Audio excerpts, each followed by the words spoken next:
आखिरी खत। सर्दियों की एक धुंधली सुबह थी। देहरादून की पहाड़ियों पर सूरज की किरणें अभी मुश्किल से पहुंची थीं। नीला आसमान कहीं छुप गया था और हवा में ठंड का कड़ापन था। पहाड़ की ढलान पर एक पुराना बंगला था, राय निवास।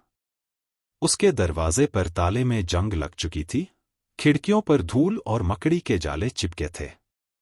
लेकिन आज वहां कुछ हलचल थी। एक कार धीरे धीरे बंगले के सामने आकर रुकी। उसमें से एक औरत उतरी, करीब 35 साल की, आंखों में तेज और चेहरे पर गहराई। उसका नाम था मीरा राय।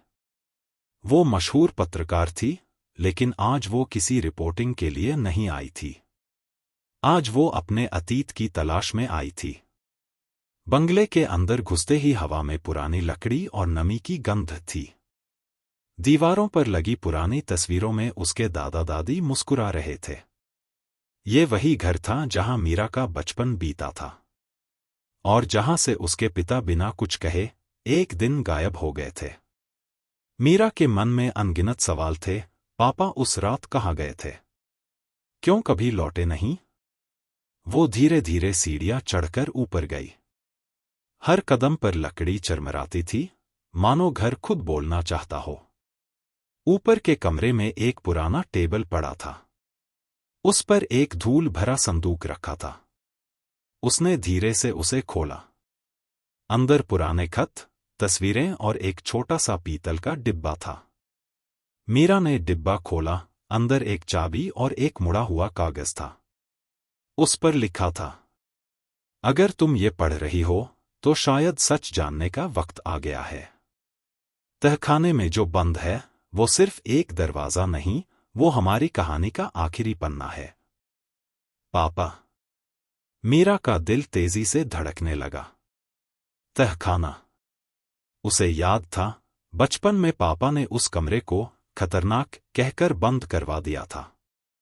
वो नीचे उतरी और चाबी ताले में डाली। ताला खुलते ही एक ठंडी हवा का झोंका निकला, मानो किसी ने बरसों की कैद के बाद सांस ली हो। अंदर अंधेरा था। मोबाइल की टॉर्च जलाकर उसने देखा, दीवारों पर पुराने नक्शे, अखबार की कटिंग्स और बीच में एक पुरानी मेज। उस पर एक रिकॉर्डिंग मशीन रखी थी, जिस पर लिखा था, प्ले करो। मीरा ने बटन दबाया। मशीन में से आवाज आई, उसके पिता की। मीरा, अगर ये सुन रही हो तो शायद मैं अब जिंदा नहीं हूं। मैंने जो किया वो परिवार की रक्षा के लिए किया था। तुम्हारे दादा ने कभी बताया नहीं कि राय निवास में एक गुप्त सुरंग है जो आजादी के समय क्रांतिकारियों ने बनाई थी। उसमें छुपे दस्तावेज आज भी यहां हैं।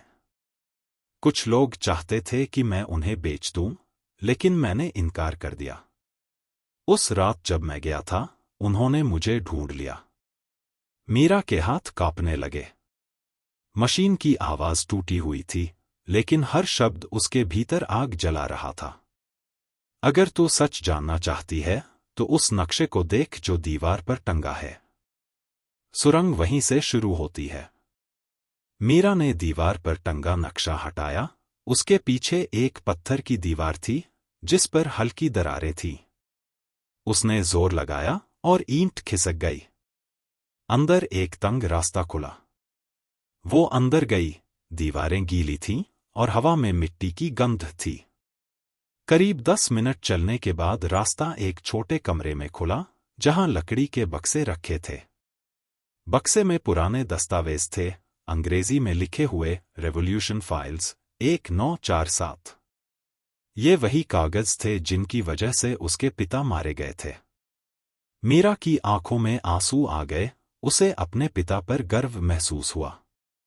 वो वापस लौटी, दरवाजा बंद किया और आसमान की ओर देखा। धूप अब बंगले की छत को छू रही थी। मीरा ने एक आखिरी बार बंगले की ओर देखा और धीरे से कहा, पापा, अब आपकी कहानी अधूरी नहीं रहेगी।